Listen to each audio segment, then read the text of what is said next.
బుచ్చిబాబు దర్శకత్వంలో global star Ram Charan నటిస్తున్న Peddi movie శరవేగంగా షూటింగ్ అనేది జరుపుకుంటుందండి. ఇంతవరకు సంతోషమైన వార్తే.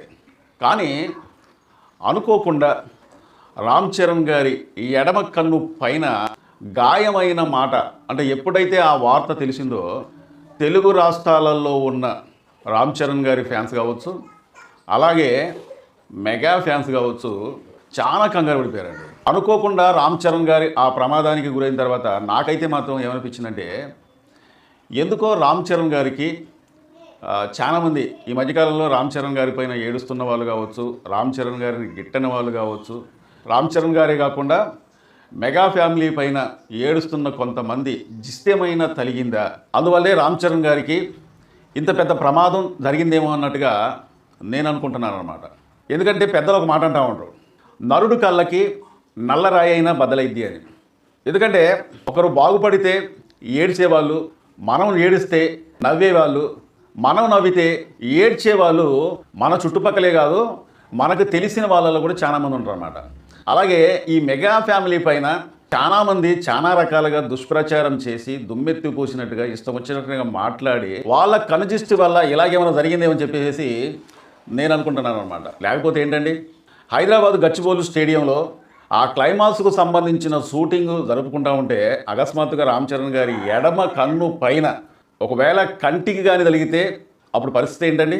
మెగా కుటుంబం అంటే ఆ కుటుంబం ఇక చనిపోతాడు, ఇక రక్తం దొరకదు, ఈ గ్రూపు దొరకడం చాలా కష్టం అనే అనుకునే సమయంలో కూడా ఎనీ టైం ఎప్పుడైనా సరే చిరంజీవి బ్లడ్ బ్యాంకు దగ్గరికి వెళ్ళి పలాని రక్తం పలాని గ్రూపు కావాలంటే ఒక్క నిమిషం ఒకవేళ లేటు చేస్తే ఆ వ్యక్తికి ప్రాణానికి ఏమైనా ముప్పు ఇద్దామన్న ఉద్దేశంతోనే ఎట్లాంటి సమయాన్ని వేస్ట్ చేసుకోకుండా అప్పటికప్పుడే బ్లడ్ అందించి ఎన్నో వేల మంది ఎన్నో లక్షల మంది ప్రాణాలు కాపాడారండి.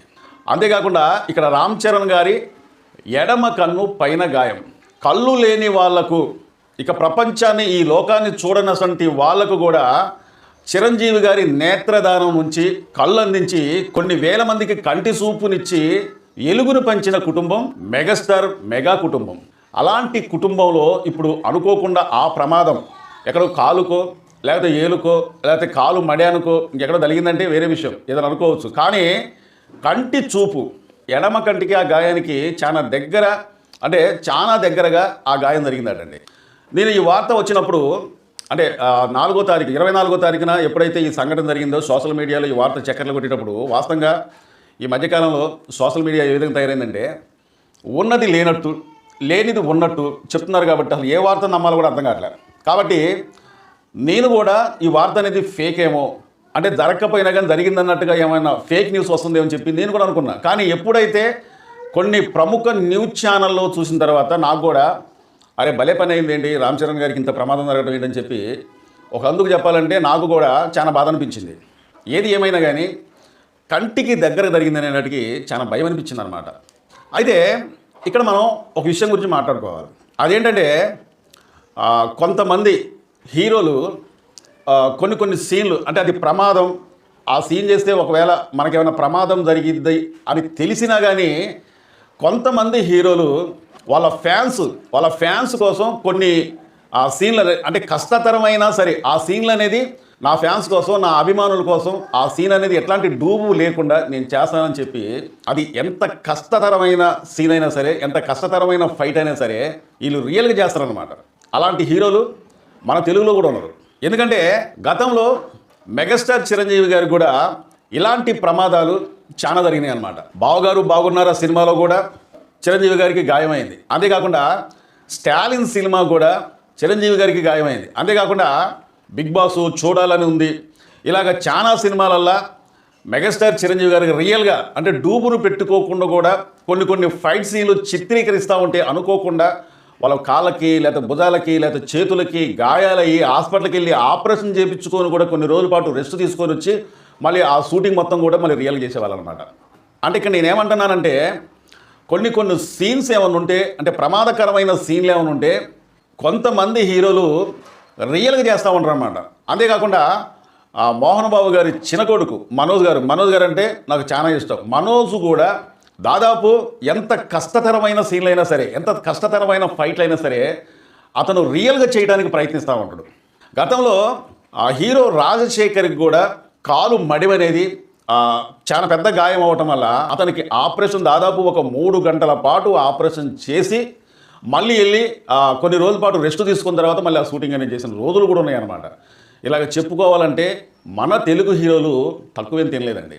అది ఎలాంటి సీన్ అయినా సరే, ఎంత కష్టతరమైన సీన్ అయినా సరే, వాళ్ళు నమ్ముకున్న అభిమానుల్ని మెప్పొందించాలన్న ఉద్దేశంతో, ఆనందపరచాలన్న ఉద్దేశంతో వాళ్ళు ఎంత ఇబ్బంది పడి గాయాల పాలైనా సరే ఆ సీన్ అనేది చేసి చూపిస్తారనమాట. ఇప్పుడు రామ్ చరణ్ గారు కూడా ఈ సినిమాలో క్లైమాక్స్ సీన్స్కు సంబంధించి కొన్ని సీన్లను చిత్రీకరిస్తూ ఉంటే ఈ గాయమైనట్టు తెలుస్తుందన్నమాట.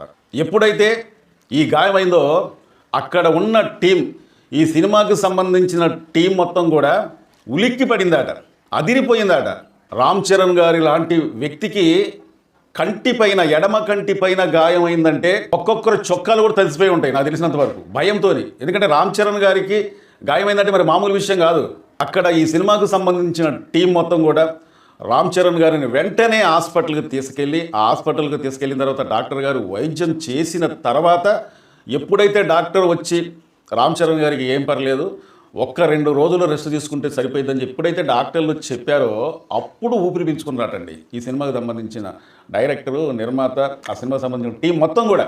మరి కొడుకుకి గాయం అయిన తర్వాత మెగాస్టార్కి ఎంత భయం అనిపించాలండి? అక్కడ ఏం జరుగుతుంది, అసలు ఎందువల్ల గాయమైంది, రామ్ చరణ్కి ఎలా ఉందని చెప్పి ఆరా తీసుకుంటా వెంటనే ఆ డాక్టర్లను అడిగిన తర్వాత ఎట్లాంటి ప్రమాదం అయితే లేదండి, 1-2 రోజులు రెస్ట్ తీసుకుంటే సరిపోయింది, రామ్ చరణ్ గారు సేపండి అని చెప్పి ఎప్పుడైతే సుధాకర్ ప్రసాద్ గారు చెప్పారో, డాక్టర్ సుధాకర్ ప్రసాద్ గారు చెప్పారో అప్పుడు వెంటనే రామ్ చరణ్ గారికి వైద్యం చేసిన డాక్టర్ని మెచ్చుకుంటూ ఒక ట్వీట్ చేసిండటండి చిరంజీవి గారు.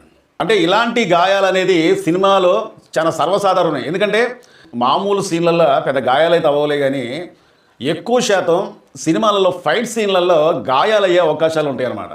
అంటే ఇవన్నీ కూడా నేను ఎందుకు చెప్తున్నా అంటే కొన్ని ప్రమాదాలు ఎవరికి కూడా చెప్పి రావు. అంటే రామ్ చరణ్ గారి ఇక్కడ ఉద్దేశం ఏంటంటే, ఇక రామ్ చరణ్ గారి ఉద్దేశం ఏం కాదులే కానీ ఇంతకు ముందే ఒకసారి ఈ సినిమా వాయిదా పడింది కాబట్టి, అంటే కరెక్ట్గా ఇదే రోజున ఈ సినిమా రిలీజ్ అవ్వాలా, మార్చి 27వ తారీఖున ఆయన పుట్టినరోజు సందర్భంగా ఈ సినిమా అనేది రిలీజ్ అవ్వాలి. కానీ ఈ సినిమా ఇంకా షూటింగ్ అనేది మిగిలి ఉంది కాబట్టి ఏప్రిల్ 30వ తారీఖుకి ఈ సినిమా అనేది వాయిదా పడింది. ఎట్టి పరిస్థితుల్లోనైనా ఏప్రిల్ 30వ తారీఖున ఈ సినిమా అనేది అభిమానుల ముందుకు, ప్రేక్షకుల ముందుకు రావాలన్న ఉద్దేశంతోనే ఇక నైటు లేదు, పగలు లేదు, ఏమీ లేదు, ఇక నిద్ర లేదు, పాడు లేదు, ఆకలి లేదు, అన్నం తినడం లేదు. ఎట్టి పరిస్థితుల్లోనైనా అభిమానుల కోరిక మేరకు ఎప్పుడైతే మనం ఈ సినిమాని ఏప్రిల్ 30వ తారీఖున వస్తుందని చెప్పి మనం ప్రకటించామో ఖచ్చితంగా అదే డేట్న రిలీజ్ కావాలన్న ఉద్దేశంతో శరవేగంగా ఈ షూటింగ్ అనేది జరుపుకున్న సమయంలో ఈ ప్రమాదం జరిగిందండి. అభిమానుల కోసం, వాళ్ళ కుటుంబ సభ్యుల కోసం, హీరోలకు సంబంధించి వాళ్ళ సినిమాల గురించి ఫ్రీ రిలీజ్ ఈవెంట్లు జరుగుతూ ఉంటే చాలా హీరోలు ఏం చెప్పేవాళ్ళంటే, ఇక్కడికి ఏ విధంగా అయితే క్షేమంగా వచ్చారో అదే విధంగా మిమ్మల్ని నమ్ముకున్న పిల్లలు, భార్య, తల్లిదండ్రులు వాళ్ళు మీకోసం ఇంటికాడ ఎదురు చూస్తూ ఉంటారు. మీరు కూడా వచ్చేటప్పుడు ఎంత సంతోషంగా ఉన్నారో, వెళ్ళేటప్పుడు కూడా తగు జాగ్రత్తలు తీసుకొని ఇంటికి వెళ్ళండి అని చెప్పి అభిమానులకు ఏ విధంగా వాళ్ళ క్షేమం కోరి మీరు చెప్పారో అదేవిధంగా మీ క్షేమం కోరి అభిమానులు కూడా అదే విధంగా ఆలోచిస్తూ ఉంటారు. ఇక్కడ సినిమా ముఖ్యం కాదు, మీ ప్రాణాలు ముఖ్యం. మీరు షూటింగ్ చేసేటప్పుడు కొన్ని జాగ్రత్తలు పాటించినట్లయితే కొన్ని ప్రమాదాలు జరగకుండా ఉండే అవకాశం ఉంటుందన్నమాట. ఇదండి ఈరోజు వీడియో. మా వీడియో చాలామంది చూస్తున్నారు కానీ సబ్స్క్రైబ్ చేసుకోకుండా చూస్తున్నారండి. మీరు సబ్స్క్రైబ్ చేసుకోవడం వల్ల మీకు ఒక రూపాయి కూడా ఖర్చు అయ్యేదేం లేదు. మీ అమూల్యమైన కామెంట్ తెలపండి, ఈ వీడియోకి ఒక లైక్ చేయండి. చాలామంది మా వీడియో చూస్తున్నారు కానీ సబ్స్క్రైబ్ చేసుకోకుండా చూస్తున్నారండి. దయచేసి మీరు మమ్మల్ని సబ్స్క్రైబ్ చేసుకుంటే మమ్మల్ని ఎంకరేజ్ చేసేందుకు ఈ వీడియోపై ఒక లైక్ చేయండి, మీ అమూల్యమైన కామెంట్ తెలుపుతారని చెప్పి కోరుకుంటూ, మా వీడియో నచ్చితే సబ్స్క్రైబ్ చేసుకోండి. మరో మంచి వీడియోతో మళ్ళీ మీ ముందుకు వస్తా. Thank you.